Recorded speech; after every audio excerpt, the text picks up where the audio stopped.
जब से सुरेखा के मायके से फोन आया है कि उसके छोटे भाई समीर की शादी पक्की हो गई है, तब से उसके पैर जमीन पर ही नहीं पड़ रहे थे।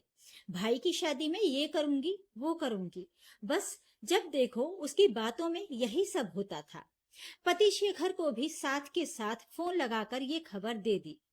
इतने में सासू माँ अंजना जी अपनी बेटी माया के साथ मंदिर से वापस लौटी तो आते ही सुरेखा ने उन्हें भी ये खबर सुना दी।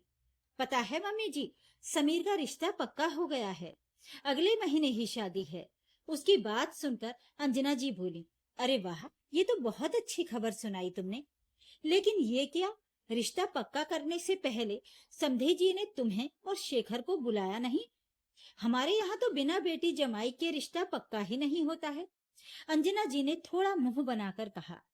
उनकी बात सुनकर सुरेखा बोली, मम्मी जी, तनुजा को तो हम बचपन से ही जानते हैं और बातचीत में ही रिश्ता पक्का किया गया है।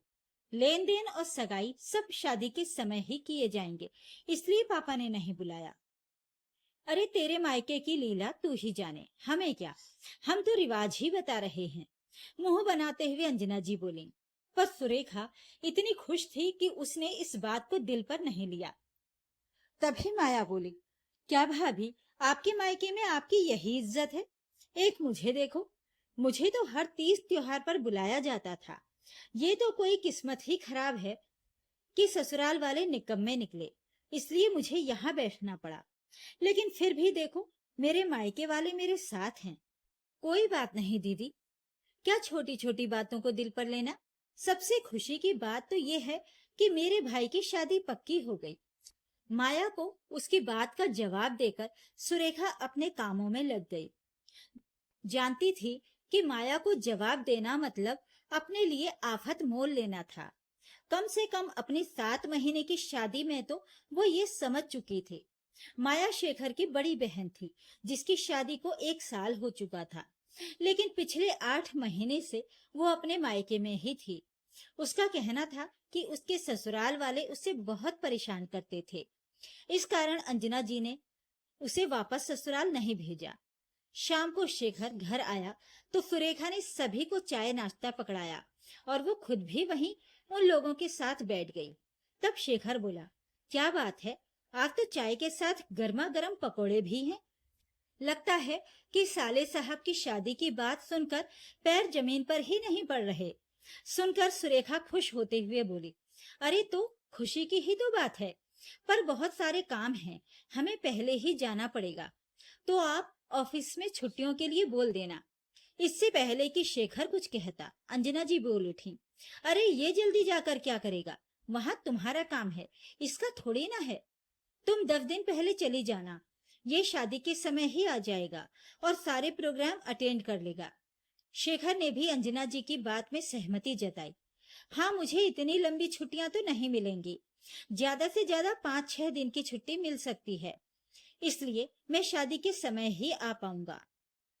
पर तुम एंजॉय करो और तुम्हें जिस जिस सामान की जरूरत हो उसकी लिस्ट बना लेना, ताकि तुम्हारे जाने से पहले हम शॉपिंग कर आएं। सुरेखा से पहले माया बोल उठी, अरे शॉपिंग की क्या जरूरत है, अभी 7 महीने पहले ही तो आपकी शादी हुई है।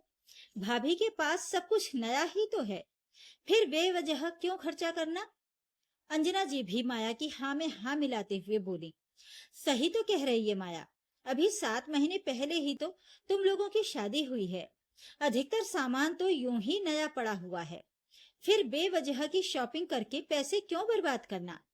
और रही बात छुटपुट सामान की, तो इनके मायके वाले बेटी को शॉपिंग नहीं करवाएंगे क्या?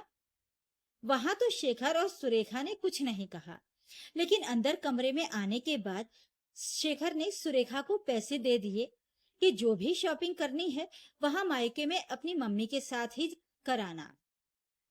वैसे भी 10 दिन पहले जा रही है तो मार्केट जाना तो होगा ही। खैर, कुछ दिनों बाद सुरेखा का अपने मायके जाना हुआ। मायके जाने से पहले वो अंजना जी के पास गई और बोली, मम्मी जी, मुझे मेरे गहने दे दीजिए ताकि मैं भाई की शादी में उन्हें पहन सकूं। अंजना जी ने अपनी अलमारी में से गहने निकालकर सुरेखा को दे दिए।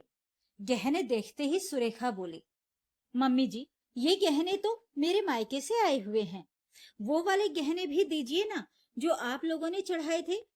तब अंजना जी बोली, बहू, वो गहने तो मैंने लॉकर में रखवा दिए थे, और ये गहने मैंने इसलिए रख लिए कि तुम्हें जरूरत पड़े तो तुम पहन सको। खैर तुम फिक्र मत करो, जब शेखर वहां आएगा तो मैं उसके हाथों गहने भिजवा दूंगी। सुरेखा अंजना जी की बात पर विश्वास कर अपने मायके आ गई और यहाँ आकर शादी की तैयारियों में बिजी हो गई। जिस दिन लगन टीके का प्रोग्राम था, उस दिन शेखर सुबह सुबह वहां पहुंच गया। जब सब लोग तैयार होने लगे, तब सुरेखा शेखर के पास आई और उससे गहने मांग कर ले गई और वही गहने पहनकर तैयार हो गई। जब पूरा लगन टीके का प्रोग्राम हो गया, तो उसने गहने उतारकर अपनी मम्मी के पास अलमारी में रखवा दिए। अब बारात वाले दिन अंजना जी माया के साथ वहां पहुंची, तो सुरेखा उनके पैर छूने के लिए बाहर आई। तब सुरेखा ने वही गहने पहन रखे थे। अंजना जी ने सुरेखा को आशीर्वाद दिया, तो उनकी नजर उसके गहनों पर पड़ी। उन्होंने सुरेखा को वहीं रोक लिया और उसके हार को परखने लगी। उनकी इस हरकत से सुरेखा हैरान रह गई। फिर उसने पूछा, क्या बात है मम्मी जी, आप हार को ऐसे क्यों जांच रही हैं? तभी अंजना जी ने कहा, अरे बहू, ये हार तो नकली है, असली हार कहाँ है? उनकी बात सुनकर सुरेखा चौंक गई। ये क्या कह रही हैं मम्मी जी आप? ये तो वही गहने हैं जो आपने भिजवाए थे। उसकी बात सुनकर अंजना जी गुस्से में बोली, हमने क्या तुम्हें नकली गहने चढ़ाए थे? ये सारे गहने असली हैं, पर ये हार नकली है। देखो, इस हार की पॉलिश उतर रही है और ये उस हार की सेम डिजाइन है। असली हार कहाँ गया? उनकी बात सुनकर सुरेखा ने घबराते हुए कहा, मुझे नहीं पता मम्मी जी, मैंने इस दिन यही हार पहना था और उसके बाद मम्मी के पास संभलवा कर रखवा दिया था और आज फिर इसी को पहना है। ये तो घर से ही ऐसा आया था। उसकी बात सुनकर अंजना जी बोली, बहू, मैं खुद बैंक जाकर हार निकलवा कर लाई थी और मैंने खुद घर पर हार चेक करके भेजा है। नहीं मम्मी जी, ऐसा नहीं हो सकता। सुरेखा ने आंखों में आंसू भरते हुए कहा, तो आपके कहने का क्या मतलब है? मम्मी झूठ बोल रही हैं। अपनी मम्मी को बचाने के चक्कर में आप मेरी मम्मी पर इल्जाम लगा रही हो। जब हार आपकी मम्मी की अलमारी में रखा था, तो जरूर उन्होंने ही बदला होगा। माया अपने मुंह से अनर्गल बातें उगलने लगी। उसकी बात सुनकर अंजना जी बोली, चुप कर माया, कुछ भी बोले जा रही है। ये सब बातें हम बाद में करेंगे, अभी बारात का समय हो रहा है, बेवजह तमाशा हो जाएगा। और उन्होंने इशारे से सुरेखा को अंदर जाने के लिए कहा।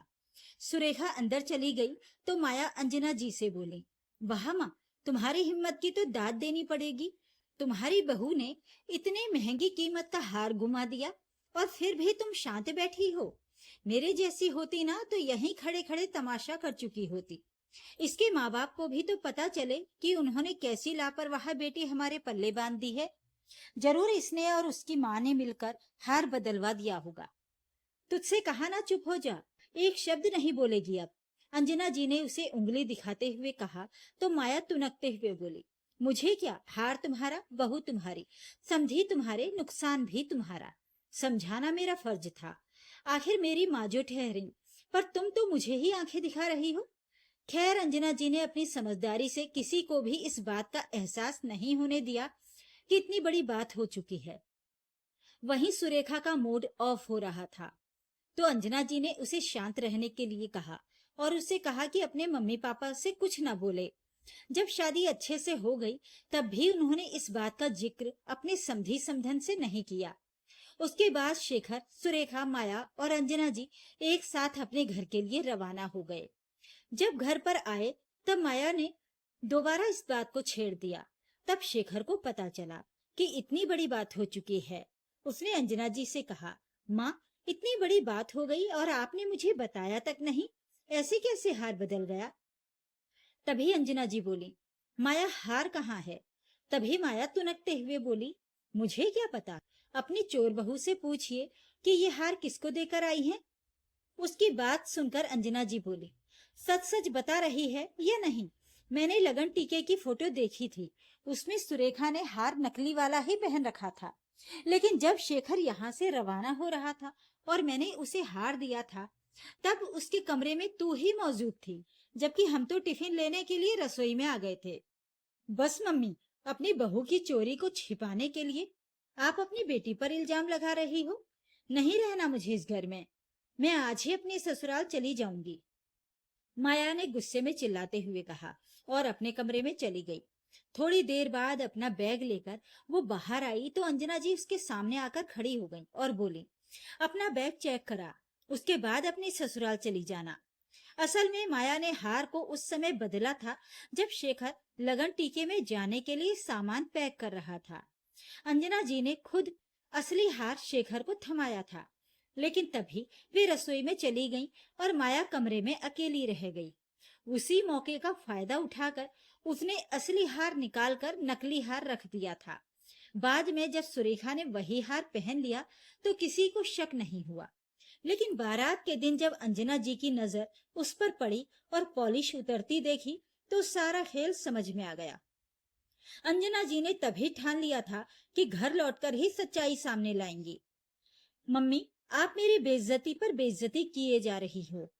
अब तो मैं कभी लौटकर भी नहीं आऊंगी आपके पास, माया ने तुनकते हुए कहा तो अंजना जी बोली, शेखर, पुलिस को बुला। आज मैं खुद अपनी बेटी को जेल में डलवा दूंगी, क्योंकि हार इसी ने लिया है। मम्मी, क्या कह रही हो आप? एक हार के पीछे आप दीदी को बेइज्जत किए जा रही हो। छोड़ो ये सब। शेखर ने समझाने की कोशिश की तो अंजना जी ने उसे घूर कर देखा और कहा, कहा ना पुलिस को बुला, अगर तू नहीं बुलाता है तो मैं बुलाती हूँ, कहकर अंजना जी अपना मोबाइल उठाने लगी। नहीं नहीं मम्मी, पुलिस को मत बुलाना, हार मेरे पास है, अचानक से माया बोली। सब हैरानी से उसे देखने लगे। तब अंजना जी बोली, सुन ली अपनी बहन की बात? ये जिद्दी और बदतमीज है, ये तुम पता ही था, अब चोर भी बन चुकी है। वो हार आखिरी बार इसी के हाथ में देखा था मैंने, जब शेखर अपना सामान पैक कर रहा था। पूछ इससे क्यों किया इसने ये सब? शेखर हैरानी से माया की तरफ देखने लगा तो माया बोली, तो क्या करती मैं? बहू के लिए तो इतना सुंदर हार बनवा लिया, कभी बेटी को तो नहीं दिया आपने, इसलिए मैंने उस हार को नकली हार से बदल दिया, माया ने बड़ी बेशर्मी से कहा। उसकी बात सुनकर अंजना जी बोली, अब ये घर में नहीं रहेगी, या तो ये ससुराल जाएगी या अपना बंदोबस्त कहीं और करेगी। खुद का घर तो बसा नहीं पाई है और यहाँ मेरा घर बर्बाद करने में तुली हुई है। निकल मेरे घर से अभी के अभी। मैं क्यों निकलूं? मेरे पापा का घर है ये, इस घर में मेरा बराबर का हिस्सा है।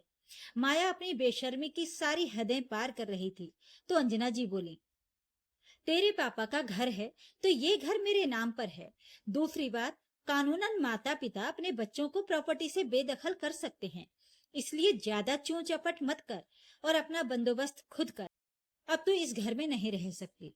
माया तुनकते हुए अपना बैग उठाकर ससुराल के लिए रवाना होने लगी तो अंजना जी ने उसे रोकते हुए कहा, जाने से पहले वो हार तो देती जा। माया ने बैग में से हार निकाला और गुस्से में हार सोफे पर फेंकते हुए वहां से रवाना हो गई और सीधे अपने ससुराल जाकर ही रुकी। ससुराल वाले भी हैरान परेशान कि आज अचानक बहू कैसे चली आई, लेकिन उसकी आदत से ससुराल वाले भी वाकिफ थे। इस कारण से उसे घर में रखने की जगह ऊपर वाली फ्लोर में शिफ्ट कर दिया गया।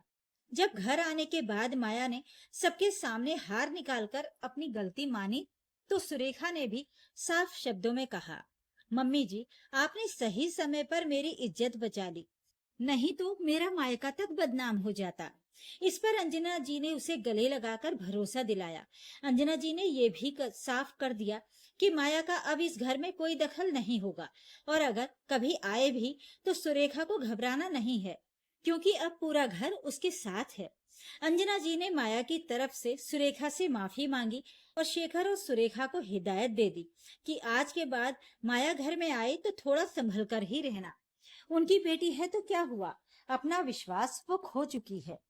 सुरेखा सास का ये रूप देखकर हैरान थी। बोली, माँ जी, आप तो अपनी ही बेटी के खिलाफ हो गईं, जबकि सास तो अपनी ही बेटी का पक्ष लेती हैं। तो अंजना जी बोली, बहू, गलत तो गलत ही है ना। अगर मैं ऐसा नहीं करती तो तेरे साथ साथ तेरे मायके वालों से भी हमारे रिश्ते खराब हो जाते ना। सुनकर सुरेखा की नजरों में अंजना जी के लिए इज्जत और भी ज्यादा बढ़ गई।